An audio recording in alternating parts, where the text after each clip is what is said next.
ஆதவ் அர்ஜுனா வந்து ஒரு மினி பிரசாந்த் கிஷோரோட ஒரு லைட் வெர்ஷன். அவரு ஒரு பொலிட்டிக்கல் கம்பெனியை வச்சிருக்காரு, ஏஜென்சி வச்சிருக்காரு. அவருக்கு நிறைய அரசியல் தெரியும். இப்போ பிரசாந்த் கிஷோர் மாதிரி அவரும் ஏதோ ஒரு வாய்ஸ் ஆஃப் ஏதோ ஒரு நிறுவனம் வச்சிருக்காரு.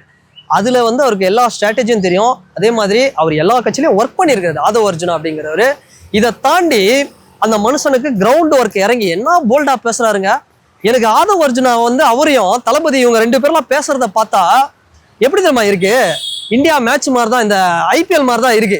ஓப்பனா சொல்லணும்னா சென்னை சூப்பர் கிங் மேட்ச் மாதிரி தான் இருக்கு. ஓப்பனிங்ல எல்லாம் அடிச்சு ஆடுவாங்க. அந்த மாதிரி சிடிஆர் அவரு இருக்கட்டும், அருண்ராஜரா இருக்கட்டும், எல்லாருமே அடிச்சு ஆடிடுறாங்க. ஒரு 3வது 4வது விக்கெட்டுக்கு இறங்கி ஆதவ் அர்ஜுனா செம்ம அடி பொழந்துடுறாரு. அப்புறம் தோனி மாதிரி தளபதி இறங்குறாரு 6வது விக்கெட்டுக்கு. அப்படிதான் இருக்கு. நீங்க ஒரு ஸ்டேஜ் மீட்டிங்கும் பாருங்களேன், ஈரோட்ல கூட பாருங்களேன், அப்படிதான் இருக்கு. ஆனா அந்த விமர்சனம் வச்சு அட்டாக் பண்றதுல தளபதிக்கு என்ன ஒரு பிளாஸ்ட் சம்பவம் பண்றா, அதுக்கு நிகரா ஆதவ் பண்றாரு. அது இன்னும் போக போக பாருங்க. எனக்கு என்னன்னா சேப்பாக்கம் தொகுதியில ஆதவ் அர்ஜுனா நின்னாருன்னா ஒரு செம ஃபைட்டா இருக்கும்.